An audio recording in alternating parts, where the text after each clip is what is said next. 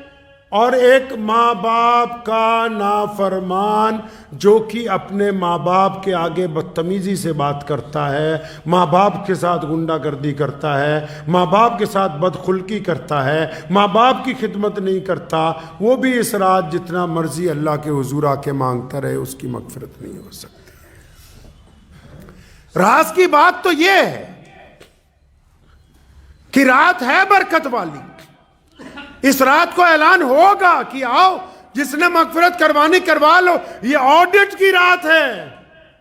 جو لوگ کاروبار کرتے ہیں وہ سمجھ جائیں گے اس بات کو، آڈٹ سمجھتے ہیں، سارے لیکھے جوکھے کی رات ہے، حساب کتاب کی رات ہے، آئندہ سال کیا ہوگا دنیا میں وہ لکھا جائے گا، کتنے لوگ پیدا ہوں گے، کتنے چلے جائیں گے، وہ تحریر کیا جاتا ہے اس رات کو۔ رسول اللہ نے شعبان کو اس لیے برکت کا مہینہ بنایا، اس مہینے میں اس لیے نفلی روزے رکھے کہ جب حساب کتاب تیار ہو، جب آڈٹ کیا جائے تو ہماری گنتی روزے داروں میں آئے، اچھے لوگوں میں آئے۔ تو اس رات جو ہے تو برکتوں والی ہے، بڑی عظمت والی، لیکن کن لوگوں کے لیے؟ ان پانچوں کے لیے نہیں، مشرکوں کے لیے، چغل خوروں کے لیے، تکبر کرنے والوں کے لیے، شرابیوں کے لیے، ماں باپ کے نافرمانوں کے لیے کوئی فائدہ ہونے والا نہیں ہے۔ اچھا، جب یہ کیٹیگری لگا دی گئی، پابندی لگا دی گئی کہ یہ 5 قسم کے لوگوں کو یہ رات فائدہ نہیں پہنچائے گی، 5 قسم کے لوگوں پر رحمت نہیں آئے گی، پھر میرے رب کا کمال دیکھیے، رب کریم نے قرآن پاک میں سیدھا اعلان کیا ہوا ہے، ما غرک بربک الکریم، کہ میرے بندو تم میں سے جب کوئی ان گناہوں کی توبہ کرنے آئے گا، اگرچہ وہ اسی رات ہی کیوں نہ آ جائے، اس سے پہلے بھی کیوں نہ آ جائے، اس کے بعد بھی کیوں نہ آ جائے، اگر وہ سچے دل سے کہہ دے کہ آج کے بعد سوائے اللہ کے کسی کو حاجت روا نہیں مانتا، آج کے بعد کسی کی چغلی نہیں کروں گا، آج کے بعد میں اپنے آپ کو تکبر کے اندر نہیں مبتلا کروں گا، آج کے بعد ماں باپ کی نافرمانی نہیں کروں گا، آج کے بعد میں شراب نہیں پیوں گا، تو میرا رب کہتا ہے کہ میں اس کے لیے غفور الرحیم بن جاؤں گا۔ پھر جب میرا بندہ میرے پاس معافی مانگنے کے لیے آئے گا تو میں اپنے بندے کو معاف کر دوں گا۔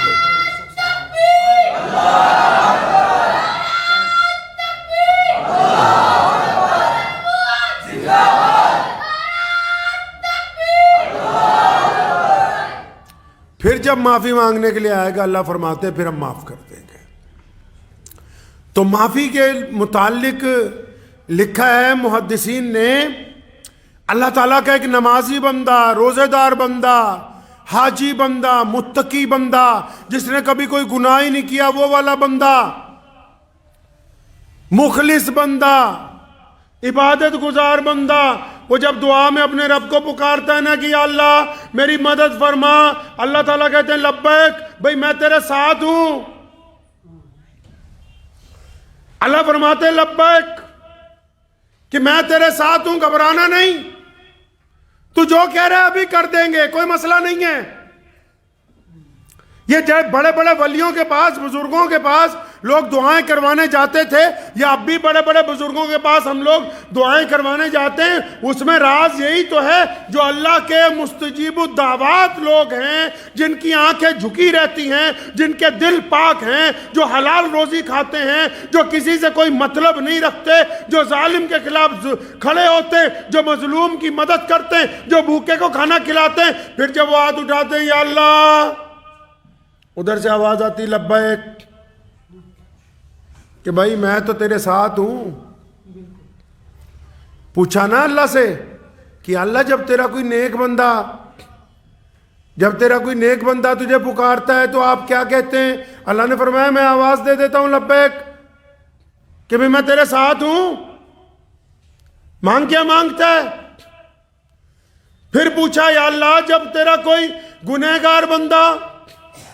کوئی ایسا جس نے ساری زندگی گناہ کیے ہوں، جس نے شراب پی ہو، جس نے بہت ساری چوریاں کی ہوں، جس نے بہت سارے گناہ ایسے کیے ہوں جو اللہ کے ساتھ براہ راست تعلق رکھتے ہوں، جو بغیر نماز کے وقت گزارتا ہو، جس نے جمعے تک چھوڑ دیے ہوں، جس نے اپنے جسم کو گناہوں کے اندر ڈھانپ لیا ہو، جو گناہوں کی دلدل میں پھنس گیا ہو، جب پوچھا گیا یا اللہ جب آپ کا گنہگار بندہ، جس کو لوگ یہ کہتے ہیں کہ تیرے سے بات نہیں کرنی، جس کو لوگ کہتے ہیں کہ تو اچھا نہیں ہے، جس کو لوگ اپنے گھر کے سامنے کھڑا نہیں ہونے دیتے، جس کو لوگ یقین نہیں کرتے کہ یہ سچ بولتا ہے، اللہ سے پوچھا یا اللہ تیرا جب یہ گنہگار بندہ جب تجھے پکارتا ہے کہ یا اللہ میری مدد فرما تو کیا کہتا ہے؟ تو میرے کریم رب نے کہا کہ جب میرا گنہگار بندہ مجھے پکارتا ہے تو میں کہتا ہوں لبیک لبیک لبیک میرے بندے، میں حاضر ہوں، تو آ تو صحیح میری طرف۔ فرمایا جب گنہگار پکارتا ہے نا تو بس پھر اس کا ہاتھ پکڑ کے کھینچتے ہیں۔ نیکوکار کی جواب ایک بار میں، گنہگار کو جواب 3 مرتبہ، کیونکہ اللہ فرماتے ما غرک بربک الکریم، فرمایا میں تجھ سے پیار کرتا ہوں یار۔ لوگ تو شرابی سے نفرت کرتے ہیں، لوگ چوروں سے نفرت کرتے ہیں، لوگ ڈاکوؤں سے نفرت کرتے ہیں، لوگ بے ایمانوں سے نفرت کرتے ہیں، اور لوگ اچھے لوگوں سے ملنا چاہتے ہیں۔ میرے رب کی کریمی یہ ہے کہ جب یہ گناہ میں ملوث لوگ اپنے رب کی طرف آنا چاہتے ہیں تو میرا رب ان کو کہتا ہے ما غرک بربک الکریم، کہ میں تو تجھ سے پیار کرتا ہوں، تو آ جا میری طرف ایک دفعہ۔ اللہ فرماتے ہیں کہ میں تو معاف کرنے کے لیے تیار ہوں۔ باقاعدہ یہ لفظ ہے قرآن پاک میں کہ تجھے کس چیز نے دھوکے میں ڈالا، اپنے رب کی طرف سے۔ تیرا رب تو تیرے سے پیار کرتا ہے، تیرے سے محبت کرتا ہے تیرا رب۔ وہ کب چاہتا ہے کہ بھائی تو پریشان رہے؟ تیرے رب نے کب چاہا کہ تو دکھی ہو؟ تیرے رب نے کب چاہا کہ تو پریشانیوں کے اندر وقت گزارے، کہ تجھے بیماریاں لگی رہے؟ اللہ کریم تو چاہتے ہیں کہ میرا بندہ میری طرف آئے۔ اب بندہ ہی اپنے رب کی طرف منہ نہ کرے تو کیا کر سکتے ہیں؟ یہ جو رات آئے گی نا، یہ بار بار نہیں آتی ہے۔ کتنے لوگ پچھلے سال ہمارے ساتھ تھے؟ پیچھے پلٹ کے دیکھا کرو، کبھی پیچھے دیکھو، پچھلے 20-25 سال جو گزر گئے، کتنے ہمارے دوست تھے جو آج ہمارے ساتھ نہیں ہیں؟ ماں باپ میں سے کون کون نہیں ہیں؟ پڑوسیوں میں سے کون کون نہیں ہیں؟ جن سے لین دین کرتے تھے ان میں سے کون کون نہیں ہیں؟ کس غلط فہمی میں مبتلا ہے؟ پیچھے دیکھتے کیوں نہیں؟ دیکھو نا پلٹ کے، بچوں میں سے، بوڑھوں میں سے، جوانوں میں سے۔ کوئی لکھوا کے تھوڑی لایا کہ 80 سال 90 سال جینا ہے۔ پیچھے پلٹ کے دیکھو تو صحیح، کتنے لوگ ہمارے ساتھ تھے یار کل تک، جن کے ساتھ ہم گپے مارتے تھے، گھومنے پھرنے جاتے تھے، کاروبار کرتے تھے، شادیوں میں ملتے تھے، ایک دوسرے کے ساتھ خوشگوار باتیں کرتے تھے۔ دیکھو تو صحیح آج وہ قبرستان میں ہزاروں ٹن مٹی کے نیچے۔ یہ رات بار بار آنے والی تھوڑی ہے۔ اس رات کو کرنے کی بات تو یہ ہے کہ رات کو بندہ عشاء کی نماز جماعت کے ساتھ اپنے گھر کے علاقے کی مسجد میں پڑھے۔ عشاء کی نماز، عشاء کی نماز رات کو اپنے گھر کے علاقے کی مسجد میں جماعت سے پڑھے، کچھ دیر بیٹھے، ذکر و اذکار کرے، گھر جائے، پھر تنہائی میں اپنے رب کے ساتھ بتاؤ تو صحیح، اگر کوئی خاص بات کسی سے کرنی ہو، اگر آپ کو وزیر اعلیٰ سے ملنا ہو، آپ کو کسی افسر سے ملنا ہو، کہتے نہیں کہ مجھے 5 منٹ الگ سے چاہیے، تو یہ کیسے ممکن ہے کہ تم جب اپنے رب سے اپنی بات کرنا چاہتے ہو تو وہ شور شرابے کے درمیان ہوگی؟ اس رات تو کچھ وقت نکالنا ہے جب آپ ہو اور آپ کا رب ہو۔ آپ کی بات ہو، آپ کا رب سننے والا ہو، آپ اپنے گناہوں پر شرمندگی کا اظہار کریں، آپ اپنے گناہوں کے اوپر اپنی گردن کو جھکائیں، اپنی پلکوں کو گیلا کریں، آپ اپنے گناہوں کے اوپر اپنے رب سے معافی مانگیں۔ ہونا تو یہی چاہیے جو سنت طریقہ ہے کہ نماز جماعت سے ہو، اور پھر اس کا اذکار کے ساتھ بندہ اپنے گھر پہ ہو، پھر اپنے گھر میں بھی اپنے گھر والوں سے علیحدہ ہو جائے، کسی کمرے میں، چھت کی ایک نکڑ پر، کہیں ڈیوڑی میں ایک طرف بیٹھ کے اپنے رب کے ساتھ باتیں کرے، اپنے رب کا ذکر کرے، اس کی ثنا بیان کرے، کہے زبان سے کہ تیرے علاوہ عبادت کے لائق ہے ہی کوئی نہیں، تجھ سے زیادہ غفور الرحیم کوئی نہیں۔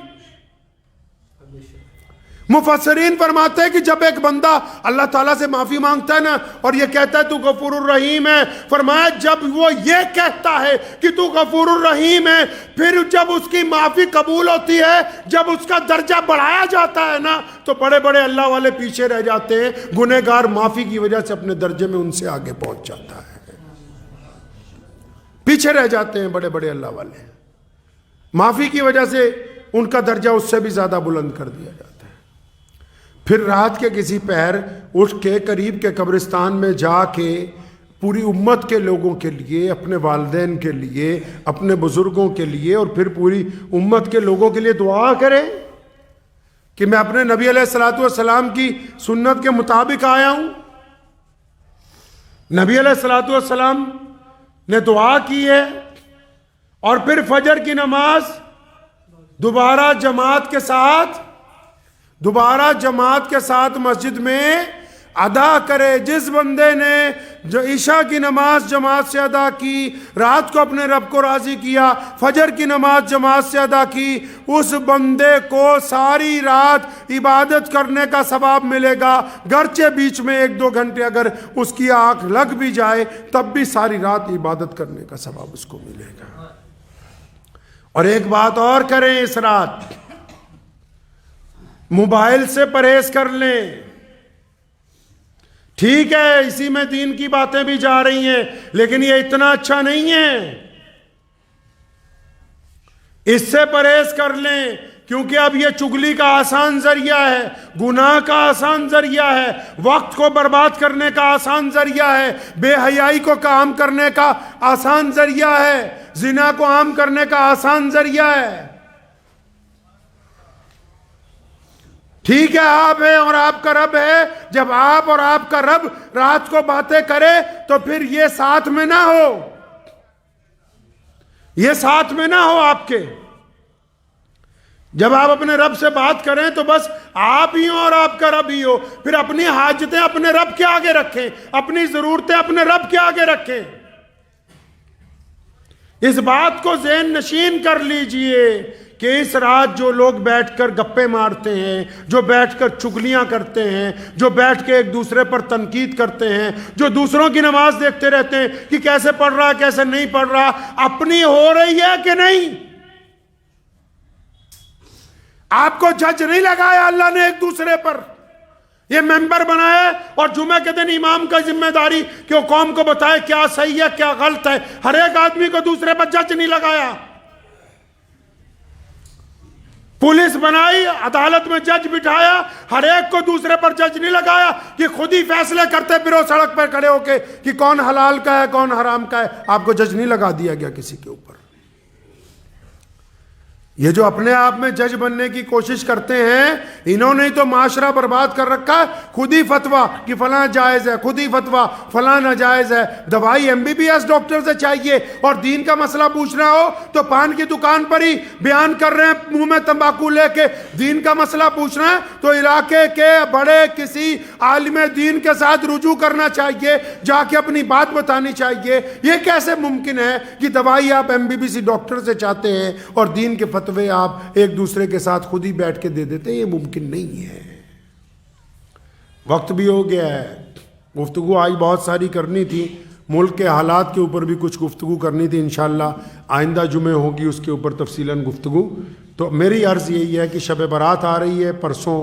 رات کو شب برات کی رات ہے، اکثر مدارس میں اجلاس بھی ہوتے ہیں تو اجلاس والوں سے بھی گزارش ہے کہ 11-12 بجے سے پہلے اجلاس کو ختم کیا جائے تاکہ لوگ رات کو اپنے اپنے گھروں میں جا کے عبادت